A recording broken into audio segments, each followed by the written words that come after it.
How I turned a job offer into a lifelong betrayal.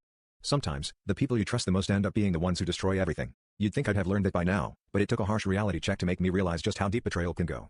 About a year ago, I was working at a small marketing firm. It wasn't glamorous, but it paid the bills and gave me some room to grow. I was just getting comfortable when my boss, Charlie, pulled me aside. Charlie was a guy in his late 40s, with more than a few years of experience in the industry. He seemed like a mentor. He had this calm, confident vibe and always took the time to offer advice. It made me trust him. So, one day, Charlie sat me down and said, "You've been doing great. I think it's time we talked about your future here." He said that if I kept working hard, there could be a promotion in the near future. I was ecstatic. A promotion, with more responsibility, meant more money, maybe even more power. Then he dropped the bomb. He had a friend at a big company who was looking for someone just like me. They were offering a senior position with a massive pay increase. He said, "I trust you, and I want to help you level up. This could be huge for you."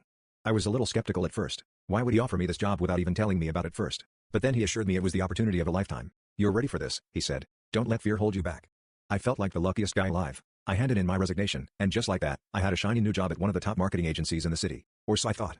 Fast forward 2 weeks after I'd left my old job and started at the new company. I hadn't even gotten my feet wet before I started feeling like something was off. No one was really that welcoming. The office had a weird, cold vibe.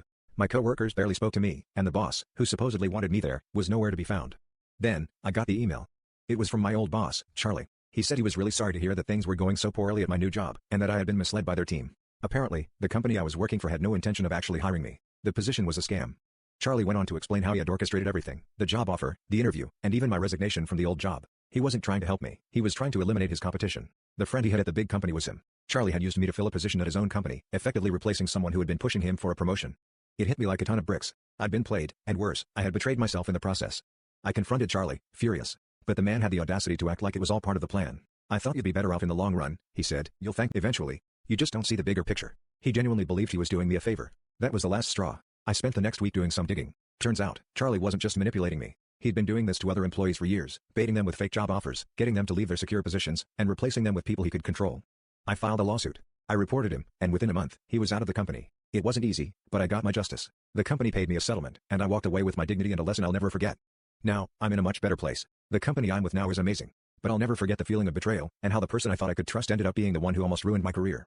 Charlie thought he could play me, but in the end, I played the game better.